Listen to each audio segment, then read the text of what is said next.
pembentukan sperma. Ada juga pembentukan sel telur. Kira-kira ini semua termasuk pembahasan apa ya? Ayo, siapa yang tahu? Atau siswa sekalian sudah pernah membaca materinya? Good. Hari ini kita akan membahas tentang gametogenesis pada manusia. Bismillahirrahmanirrahim. Assalamualaikum warahmatullahi wabarakatuh.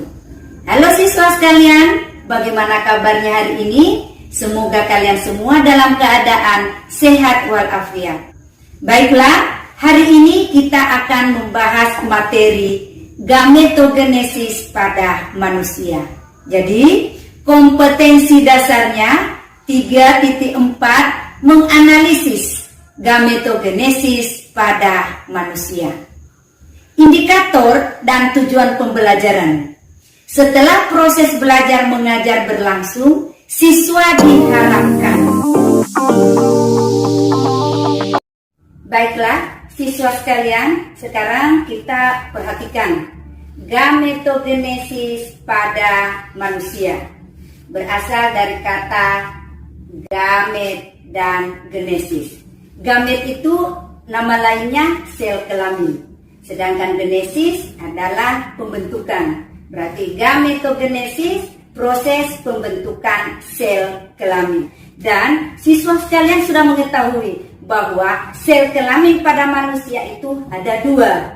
Sel kelamin jantan yang biasa disebut sperma dan sel kelamin betina yang biasa disebut ovum. Nah, di sini sebentar kita akan menjelaskan bagaimana proses pembentukan sperma yang biasa disebut dengan spermatogenesis dan bagaimana proses pembentukan ovum yang biasa disebut oogenesis.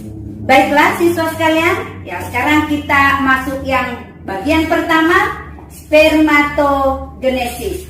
Perlu siswa sekalian ketahui bahwa pembentukan sperma ini berlangsung di testis, tepatnya di tubulus seminiferus. Ada daerah di testis yang bentuknya berkelok-kelok.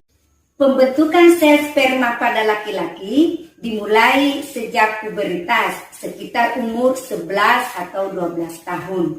Dan ini berlangsung sepanjang hidup. Nah, ini kelebihannya laki-laki. Umur 40, 50, 60 sel sperma itu masih dihasilkan. Sehingga jangan heran kalau laki-laki itu walaupun umur 60 ataupun 70 masih dia memiliki gairah seks yang tinggi. Karena itu tadi dia masih menghasilkan sperma. Jadi sepanjang hidupnya. Selanjutnya sel sperma ini dihasilkan 100 sampai 400 juta per hari pada pria. Dan pematangannya berlangsung di epididymis. Selanjutnya kita perhatikan tahapan spermatogenesis berikut ini.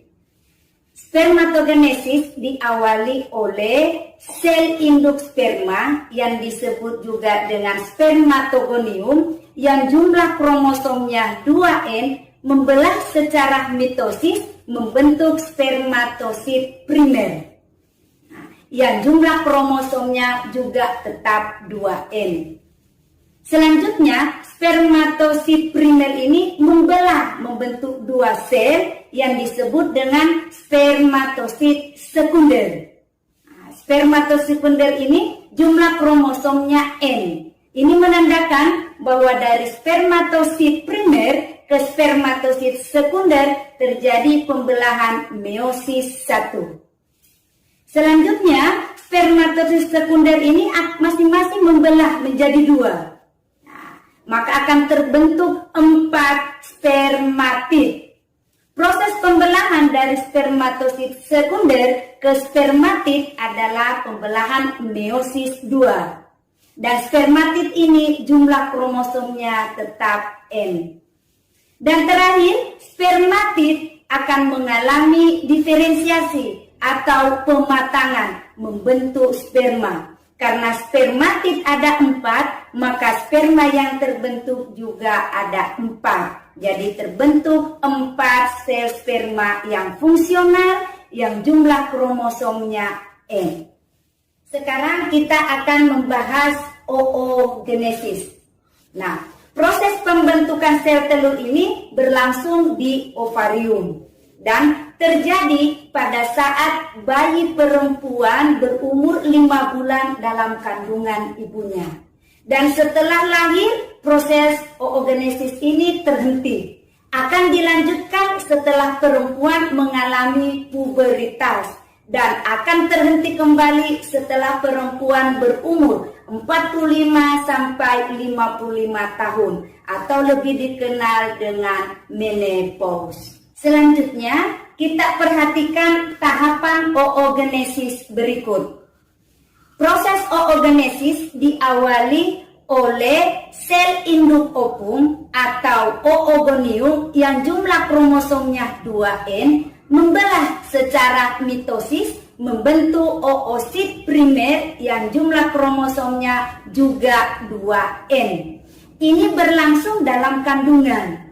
Dan setelah terbentuk oosit primer tadi, maka proses oogenesis akan terhenti sejenak karena bayi perempuan tadi lahir. Proses oogenesis akan dilanjutkan setelah perempuan mengalami puberitas. Maka oosit primer akan membentuk 2 sel melalui pembelahan meiosis 1. Sel yang terbentuk satu ukurannya besar yang disebut oosit sekunder, jumlah kromosomnya N atau haploid, dan satu ukuran lebih kecil yang disebut dengan badan polar 1. Oosit sekunder yang terbentuk tadi tidak serta-merta langsung melanjutkan pembelahan meiosis 2. Jika oosit sekunder keluar dari ovarium menuju saluran telur dan tidak dibuahi oleh sperma atau tidak terjadi fertilisasi, maka oosit sekunder dengan dinding dalam endometrium atau dinding dalam rahim akan meluruh, dan itulah yang disebut dengan menstruasi.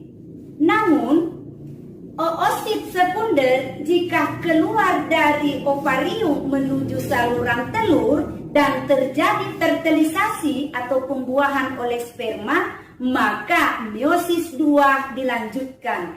Terbentuklah 2 sel yang ukurannya berbeda lagi. Satu ukuran besar namanya ootit dengan jumlah kromosom N atau haploid, dan satu ukuran yang lebih kecil diberi nama badan polar 2. Begitupun dengan badan polar 1 tadi, dia akan membelah lagi menjadi 2 tetapi ukurannya juga tetap kecil dan diberi nama badan polar 2. Selanjutnya, ootit tadi yang N kromosom akan mengalami diferensiasi atau pematangan, membentuk ovum atau sel telur yang jumlah kromosomnya N. Sedangkan 3 sel ini, badan polar 2 yang jumlahnya 3 sel akan mengalami degenerasi.